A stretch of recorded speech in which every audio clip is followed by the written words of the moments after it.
Hello, hello, hello, everyone. This is Dr. Mary Payton with All About STEM Radio. I come to you on Fishbowl Radio Network at Globe Life Park in Arlington every Monday from 7 to 8 p.m. Central Time in Arlington, Texas. And hey, we had a beautiful day today, and I'm going to say that every time because you remember a few weeks ago we had that snow and it was crazy. But today, it was a beautiful day. I got out, did some things, and, tried to make my life a little fun. Today, I have a guest from New York. We had a great conversation yesterday. We talked while I was in Hawaii.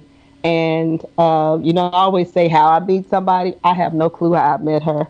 But I saw her. She is a wonderful young lady, and she is doing some inspiring things. Her name is Kayla Miller. She is a social impact entrepreneur from the Capital Region of New York. She is a graduate from the Central Connecticut State University with a degree. Y'all, check this out. And she's pretty too, y'all. I don't know if she's single, guys, but she might be. She's pretty too. She has a degree in biomolecular science. Hopefully I said that right. She has a passion for science. And I'm going to tell y'all something. We were just talking, and, we think all of us STEM people are relatively nerds. She played basketball in college. Okay? So she has some other talents, too. But I have her here because she has an organization. She is the founder of STEM Kings and Queens because she wants to develop our young people in STEM. She's one of those wonderful people who, like so many of us, went to college and didn't see people that look like her. Very few women, very few Black and brown people. And when you look at her field, you're not going to see a lot like her. And she wants to let people know that this field is open to them. So, Kayla, please introduce yourself to our guest. Hi, everyone. Well, thank you for having me on your show. I'm super excited to be here. But hi, everyone. My name is Kayla Miller. Like Dr. Payton said, I'm a social impact entrepreneur in the education space. My organization, STEM Kings and Queens, creates science, technology, engineering, math, and entrepreneurship workshops for K through 12 students with a focus on real-world applications and a focus on the contributions of historically underrepresented people in those fields. Okay. And you know what?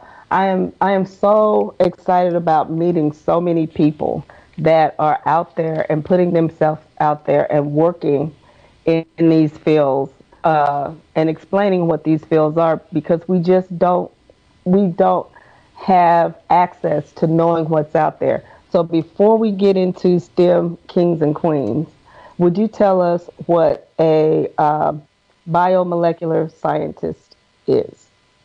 A biomolecular scientist is basically, my degree program was just biology with a focus on cells and molecules. Ooh. So I took everything from like pharmacogenomics, so pharmacology and genomics mixed, every chemistry in the book, physics, so all of those different things. But you can go into research, you can go into health sciences and things like that.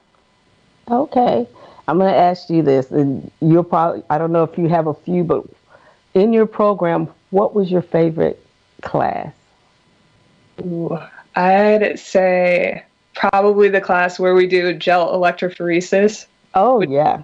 Like a technique to see the weights of different biological molecules, and based on how long the gel is left on, you can see the difference between things. But basically it's used in forensic science and things like that to discern like what's coming from what person and things like that. Oh yeah, I know gel electrophoresis well Hmm. because I was able to teach that to my kids. Now, based on what I talked about in my intro, what made you want to start STEM Kings and Queens? Okay, so this is kind of a long story, but That's okay. We're the first early. the first part of it was I was looking around my classrooms and I just wasn't seeing a lot of people that looked like me. And as like a research scientist, my automatic question is why, but I didn't really have time to focus on the why when I was in college. And then something happened in my senior year of college. Like you said, I played basketball, so there was this one extra credit assignment that I couldn't go to that one of my professors was making a really big deal about. And basically, what the assignment was we had to go to Yukon and hear an author of a book speak. And so the book was The Immortal Life of Henrietta Lacks. And so I made a promise to myself that I was going to read the book after I graduated and had some time. So I read the book, and the book was shocking to me because I didn't realize like there's one black woman that's probably responsible for all of the advancements that have been made in like modern science essentially. And I Especially in would be cancer. learning exactly. I wouldn't be learning the majority of the things that I'm learning in my classes without this woman, and I had no idea who she was until after I graduated. So that was kind of shocking to me. And so I was just trying to reverse engineer how I had gotten to the point that I was at. And yeah, so that was one of the sparks. And then I realized I didn't have any STEM like inspirational people that I looked up to that looked like me when I was younger. So I just didn't understand how I had gotten to that point. So yeah, that was the spark for it. And you know, that's amazing that we are still at this point Hmm. in our lives that we're not promoting our own history. Hmm. And we've got to do that because we have done so much in architecture, in science, in medicine Hmm. uh, that is not being portrayed out there in industry. You know, we know about Eli Whitney, we know about George Washington Carver, but we don't know about Louis Lasseter and some other people. But Exactly. you know, we've got to. And So like go ahead. specifically in one of my classes, I remember, I think it was advanced microbiology. I was inoculating like a Mueller-Hinton agar plate, Yeah. and I didn't know who Jane Hinton was at the time. And Jane Hinton was basically like a pioneer in anti bacterial like resistance. Hmm. And I didn't have that history or that context while I was in my classes, and I think that would have helped me. Yeah, because they don't. It's not in the books. It's not Exactly. in the books. Because when I was teaching my kids at home, um, I taught my um, older son integrated chemistry and physics. I homeschool that, and a lot of the work he was doing was religious based because it was through Rebecca. And I had a school administrator down in the valley tell me that um, there is no religion in science. There are no religious people who did anything in science. And I was like, What? what? And Exactly. she also said there were no minorities that did anything in science. And I'm like, okay, so we had a very long come to Jesus meeting. We became real good friends after Of that course. because she taught at a Catholic school. And I'm like, okay, all right. Anyway, so I digress. So um, we were talking about the what influenced you, what inspired you. But I want to go into the history of STEM kings and queens because you've been doing this for a little while. Yeah. So I started in 2019, and we had our first workshop in the summer of 2019. I did it in partnership with a community-based organization called Team Albany 360 EDU Basketball. They had the students and they dealt with like logistics and stuff. And it was a week-long program, 5 days. The first day was Science Day. And we did different science activities. And one of the activities was the gel electrophoresis lab. And then at the end of the day, we had a scientist come in and speak to our students from Regeneron. So that was great. Then the next day we had a similar workshop. It was a technology day. The third day was engineering day. And on the third day, we had engineers from GE come in and do a coding robots workshop with our students. And then it just progressed on. We did a math day. We had a professor come in from a college. And then we did an entrepreneurship day, and we focused on different things. Like we did one big project where the students were broken up into groups, and one of the groups was doing like marketing. One of the groups was like designing the product, and another group was doing like the budgeting and how they were going to handle the money for bringing this product to market. And then we had an entrepreneur from a lobbying firm. She owned the lobbying firm, come in and speak to them. So that's where it started. And then after that, that was kind of an independent workshop. I moved into teaching at Siena, teaching my content at Siena College. And then after that, I got my first contract with a school, and then the pandemic hit. So I was in the middle of my first contract with a school, and that got shut down very quickly. That's okay. Yeah. From there, I pivoted and I created an online workshop series explaining how viruses work, essentially called the Demystifying Viruses Workshop Series. Okay. I want to go back to when you began. You spoke about you had like a technology day, you had a coding day. How did the kids accept that? How did they react to that, to those workshops? I think they had a good time doing the workshops. I don't think it's something that they usually see in their day-to-day like schooling. But I was noticing how they were reacting to the people that I was bringing in. I don't think that they had ever really seen like people that look like them in these kind of fields. So I think that was kind of new to them. So they had some apprehension?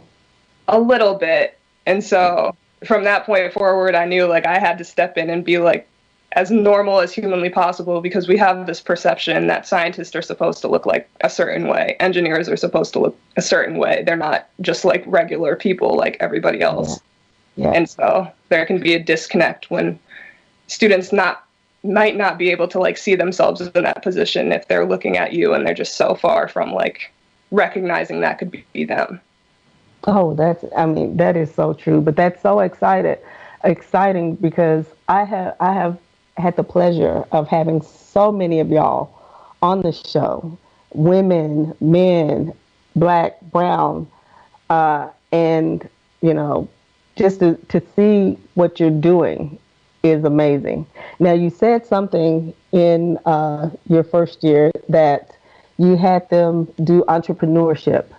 Why is STEM entrepreneurship important? Because that's a question that I'm starting to ask more and more of. Well, my original thought for entrepreneurship was after I had learned about Henrietta Lacks and all of that, I did like a deep dive into like Black history and STEM specifically. And then I was realizing that most of the people that were pioneers in STEM fields, they didn't have the opportunities just like handed to them. So I was realizing, oh, okay, they started their own businesses because they had no other choice. But I think entrepreneurship also helps with teamwork, communication skills, just different things like that I think would help them in life in general. So that's kind of like the inspiration behind entrepreneurship. And you know, that's great because a lot of young men and women may not go into STEM fields. They may go into something else. And this sets that foundation. And I love that. Ladies and gentlemen, if you are just joining us, I have today as my guest, Miss Kayla Miller. the founder of STEM Kings and Queens. She's up in New York. I forgot to tell y'all where she was. And this is all about STEM radio. I come to you every Monday from 7 to 8 p.m. Central Time here at Fishbowl Radio Network. So, and Kayla and I were just talking about the history of her STEM Kings and Queens and the importance of a lot of the things she does. Now, we talked about the kids' perceptions. When you had your speakers come in that first year, how were they? Because we're not used to talking about ourselves. We're just used to going to work and working. Yeah. So how were they that first year? Because you got to get used to that. Yeah, they were great. Some of them were a little bit nervous, and I'm like, they're just kids. Like, what's the worst that can happen? But no, they all did great. And I think they just really liked the overall program and what we were trying to do, and they were willing to help. So I was really grateful for that. That's amazing. That's amazing. Looking at it from both sides because, the kids need to see it and the people need to put themselves out there. Now, we talked a little bit about why STEM Kings and Queens, but you made a comment earlier that you had to pivot during COVID. So tell me what that was like when, you had to make that transition. I mean, it was a little bit difficult. I was bummed out because I really enjoyed going into schools and teaching, but then I realized, okay, this isn't going to be a reality right now. So how can I best help during this time period was like what I was asking myself. And the way that I saw fit was explaining how viruses work, because I was watching the news and everything, and I'm understanding everything that they're talking about when it comes to viruses, but I don't know that the average person or child is going to know like what a virus is and what that really means and how it really works in the most simplistic form. So I decided to explain that through a workshop series, an educational workshop series. Okay, and what is that series? So it's called the Demystifying Viruses Workshop Series, and it's a 3-part series. The first workshop has to do with the structure of viruses. So all viruses have a basic 2-part structure, and then we went into coronavirus's structure, which is a little bit different because it has 3 parts. And then in the second and third workshops, we focused on function. So how a virus is able to enter a healthy cell and how it's able to replicate and then leave the cell and then just repeat the whole process over again. Mm-hmm. And there were games in each workshop, and there were also, we highlighted the historical contributions of people in virology, epidemiology, across immunology. So it was just like an all-encompassing kind of workshop series. It's still available too. Okay. Now I want to back up to the beginning when you first started talking about viruses, because some of my audience, not all of my audience, are STEM-based people, and some of us who are STEM-based people. Can you explain exactly, not exactly, but in your own terms, what is a virus and what is its function and what does it need? Okay, so a virus is technically not a living thing. So it's an infectious agent that can only work if it's inside of a cell. It can only replicate and do what it does if it attacks like a human cell, like coronavirus. So once it gets inside your cell, it hijacks your cell's machinery and is able to reproduce itself within your cell, and then it exits your cell and it kills your cell. So then there's tons of like little viral particles that have been created from your own cell, and they can go out and attack and repeat that same process with the rest of your cells. So. Okay.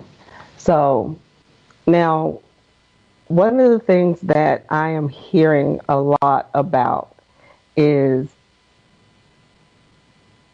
because of flu season, this is flu season. A lot of people catch the flu.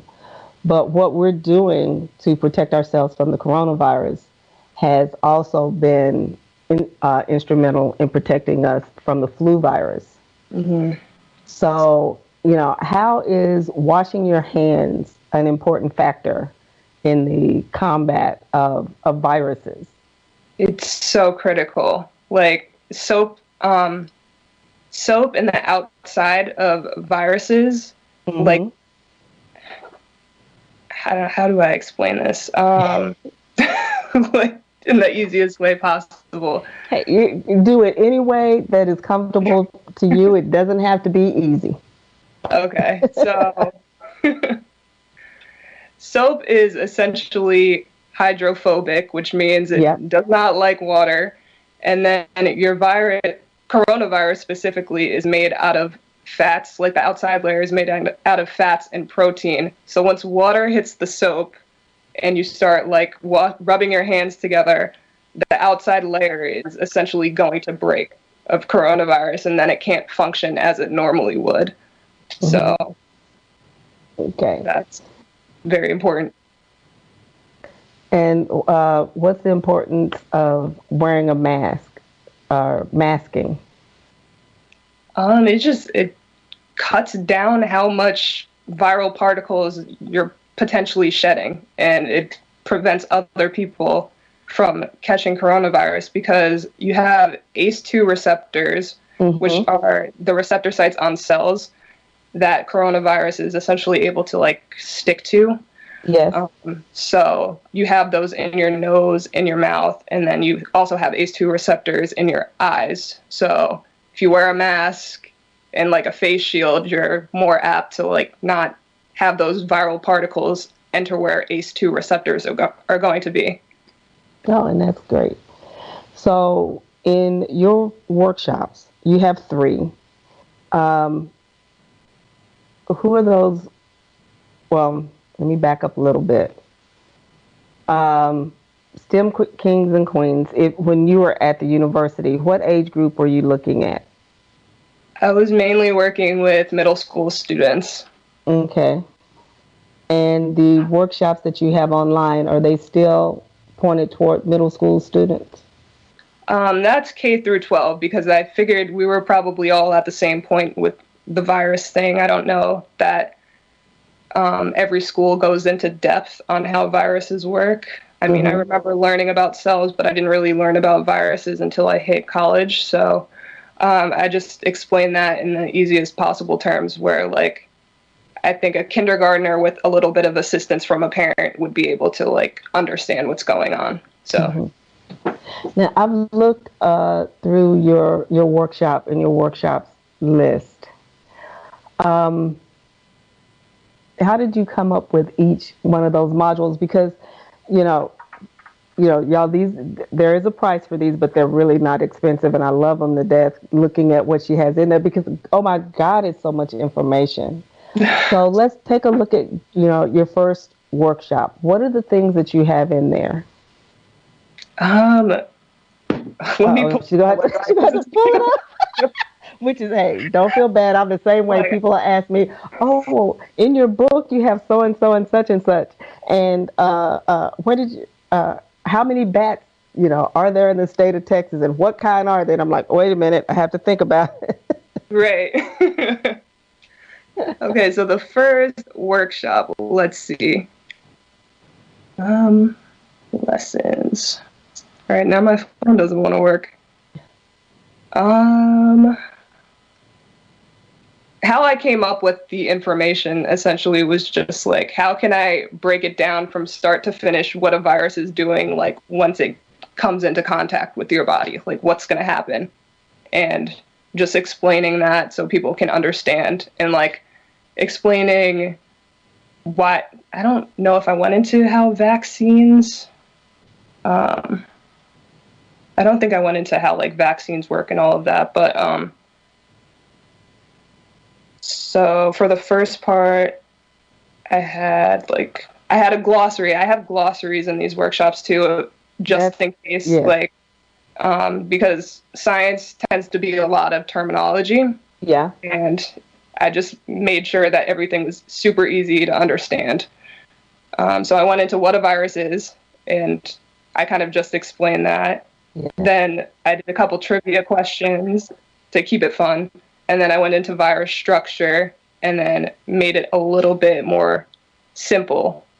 So I would start with like, here's how something works. Like, here's a structure or like a function. And then in the very next video, I break it down in an easier to understand way. So for like the second workshop, I broke down how I compared the viral life cycle to like a restaurant. I had like an analogy. So like just bringing it in so it makes more sense in like a day-to-day, everyday type of thing. Yeah, I was just, any information that seemed the most pertinent, I'd put it in there based on like what's going on and people just not knowing why we're out of everything and why everyone's on lockdown. So that was the purpose.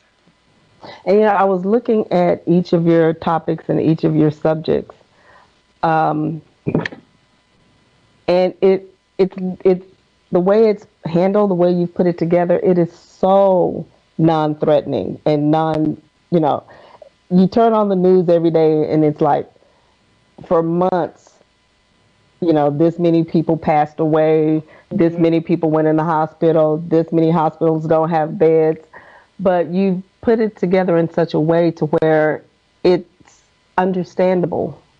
And I love the fact that you have the vocabulary, because that's the one thing that we are missing in society, not in just black and brown society, in society as a whole, is the science terminology that keeps things from being so threatening. Yeah. Now, if someone wanted to find your workshops, where would they look? Where would they go? What's your social media handle? How do they get a hold of you? Don't give out your personal phone number, your personal email, or your address, because I don't want nobody coming after you, because you are a cute little girl. Okay, so my website is www.skqonlineworkshops.thinkific.com. And then my social media is STEM Kings and Queens, and that's just on Instagram, so at STEM Kings and Queens. And then our email is stemkingsandqueens@gmail.com. Okay. And I'll share the link to your website after the show, because, I mean, the information that you have is so great. Now, I know you say your workshops are pointed toward K through 12. Are they flexible or easy for, let's say, teacher use? So if teachers wanted to get those and use those in their schools or in their programs, because right now I'm noticing, because I have the wonderful pleasure of tutoring with my two nieces and my high school nephew, who thinks it's just ridiculous that Auntie has to be there, that they are talking about this. So would that be something that would be suitable for teachers to also grab hold of and use in their classrooms?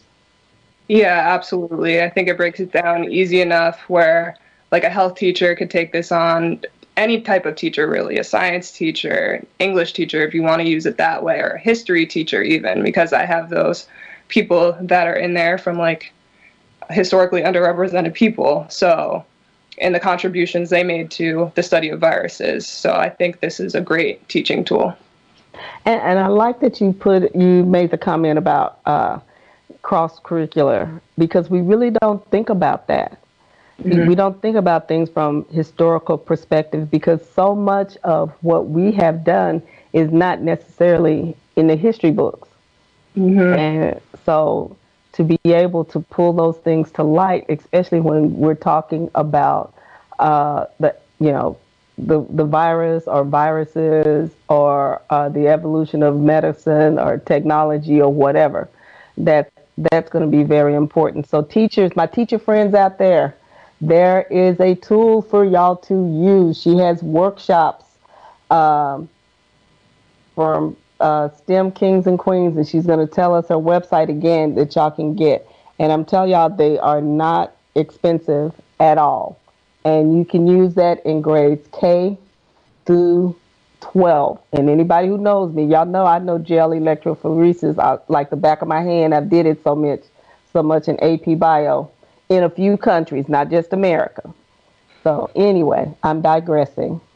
Now, you have something that's going to be coming up in the not so distant future, which is a STEM panel. Yeah, so I helped to organize a college's first virtual Girls in STEM conference. It's Hudson Valley Community College. And wait a minute, what college again? Hudson Valley Community College. Okay. And so I will be co-moderating a panel with the keynote speaker, and the keynote speaker is Dani Washington. She is the first African-American woman to ever host a science TV show. So I believe that's going to be open to the public. So once I have like more information and like a link, I'll share it with Dr. Payton. Okay. So do you know when that's going to be? Yeah, that's going to be on April 17th. April 17th. And it's going to be online? Yes, all virtual. Okay. Well, it has to be because we can't be going to it. Exactly. So tell me, how excited are you about that? I'm super excited. It's just like, I wish I had those experiences when I was their age, like in K through 12, where I could see someone that looked like me that was interested in science. Mm-hmm. So I'm really excited to be able to like bring that to the younger generation.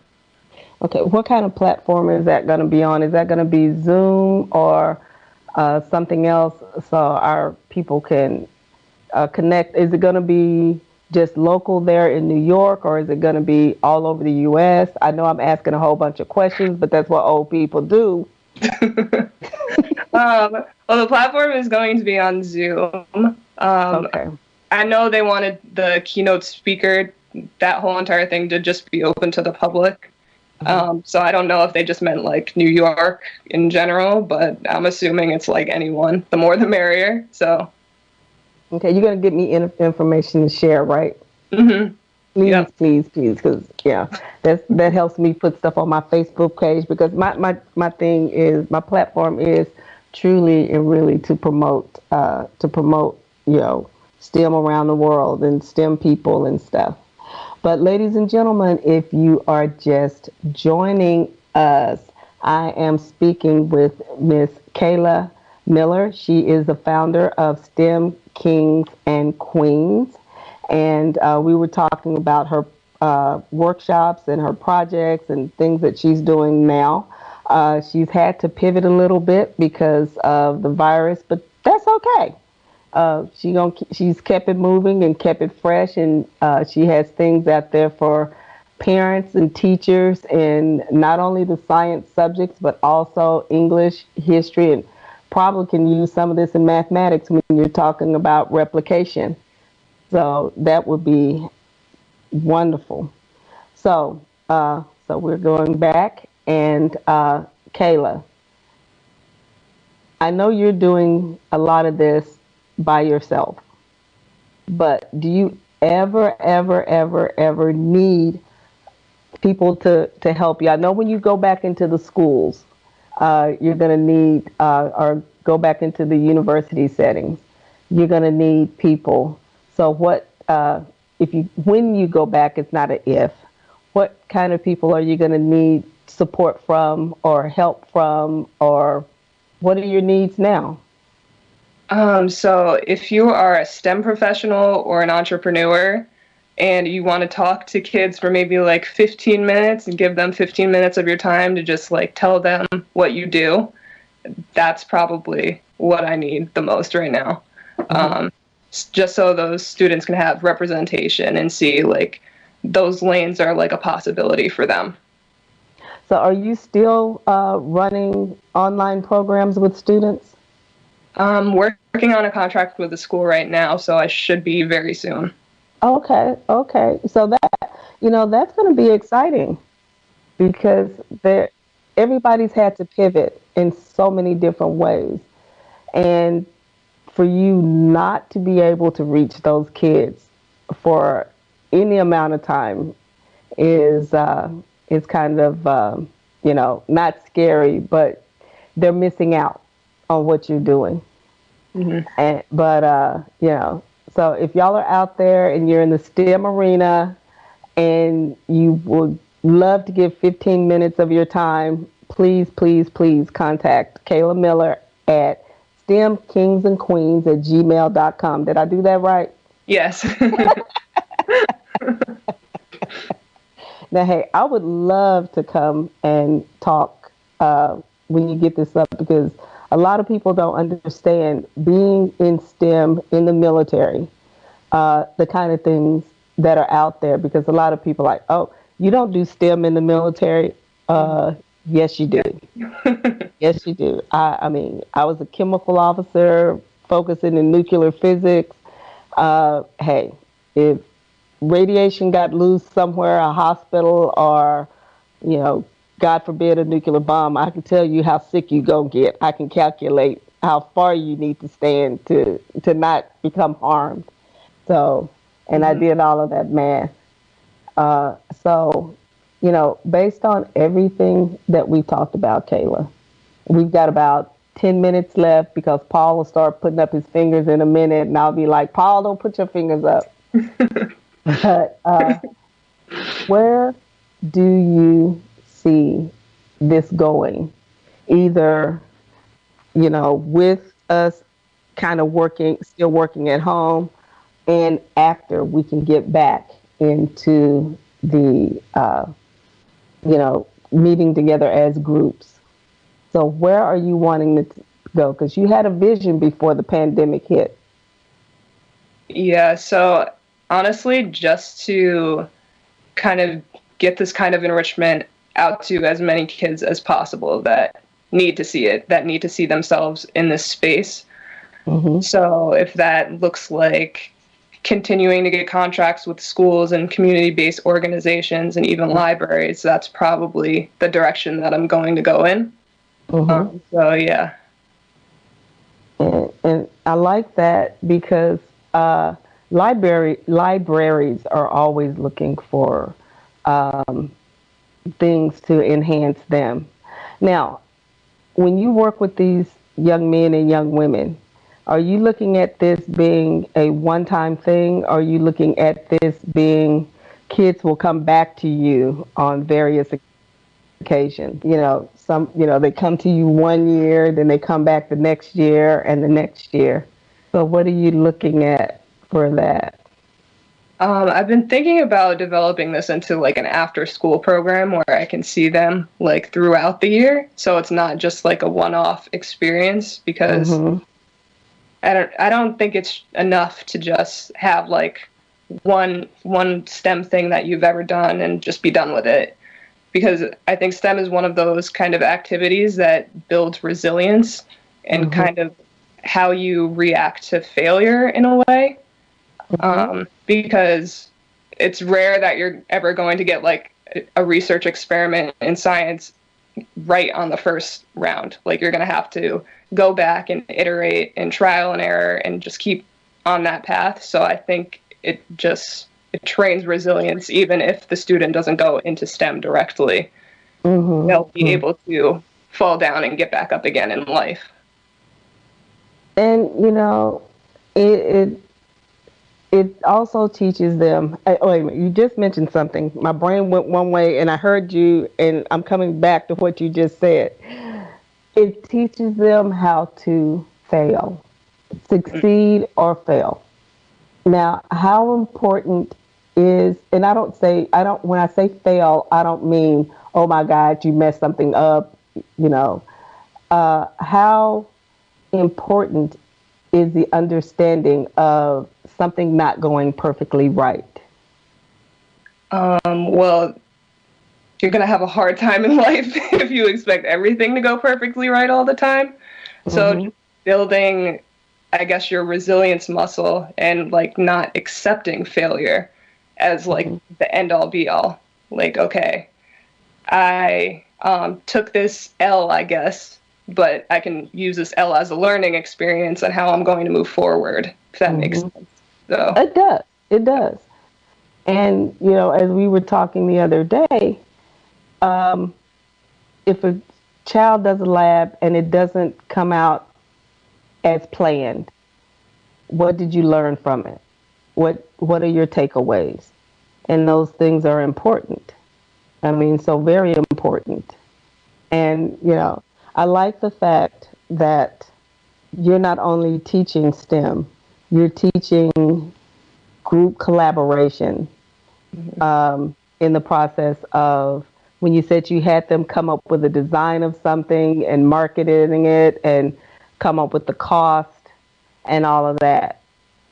So, to me, that is, you're teaching a lot of leadership things and collaboration in that.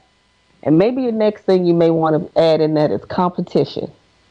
Oh, yeah. Competition. Mm-hmm. You're an athlete, Yeah. Well, we do a lot of game-based learning, so that's I work in a little bit of competition. So. Okay. Mm-hmm. Okay. So how do they accept that competition? Oh, they will.